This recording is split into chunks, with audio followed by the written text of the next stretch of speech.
நடிகை சரோஜா தேவி காலமானார். 87 வயதான பழம்பெரும் நடிகை சரோஜா தேவி வயது மூப்பு காரணமா இன்று உயிரிழந்தாங்க. அவருடைய மறைவுக்கு பல்வேறு கட்சி, அரசியல் பிரமுகர்கள் மற்றும் திரைத்துறையினர் கண்ணீர் அஞ்சலி செலுத்திட்டு இருக்காங்க. 1955 மகாதேவி காளிதாசா அப்படிங்கிற கன்னட படம் மூலமா சினிமாவில் என்ட்ரியான சரோஜா தேவி தமிழ், தெலுங்கு, கன்னடம், இந்தி பல மொழிகள்ல 200க்கும் மேற்பட்ட படங்கள்ல நடிச்சிருக்காங்க. கிட்டத்தட்ட 60 வருடமா சினிமாவுக்காக தன்னோட வாழ்க்கையை அர்ப்பணிச்சிருக்காங்க. கண்ணெடுத்து பைங்கிலி, அபிநய சரஸ்வதினு ரசிகர்களால் அன்பா அழைக்கப்பட்ட அவங்கள இந்திய அரசு பத்மபூஷன் மற்றும் பத்மஸ்ரீ விருதுகளையும் வழங்கி கௌரவிச்சாங்க. அதோட 23 ஆண்டுகள்ல 154 படங்கள்ல முன்னணி கதாநாயகியா நடிச்ச ஒரே நடிகை அப்படிங்கிற சாதனையை படைச்ச ஒரே நடிகைனா அது சரோஜா தேவி அம்மாதான்.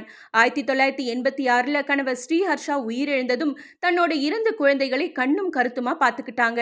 வயது மூப்பு காரணமா சினிமாவில் இருந்து ஒதுங்கின அவங்க பெங்களூர்ல இருக்கிற மல்லேஸ்வரம் பகுதியில் இருக்கிற அவங்களோட வீட்டுல கடைசி காலத்தை கழிச்ச நிலையில உயிரிழந்த செய்தி ரசிகர்களை ரொம்பவே சோகத்துல ஆழ்த்தியிருக்கு. பழம்பெரும் நடிகைகளே ரசிகர்களால இன்னும் மறக்க முடியாத சரோஜா தேவியின் மறைவு திரைத்துறைக்கும் மிகப்பெரிய இழப்பா பார்க்கப்படுது.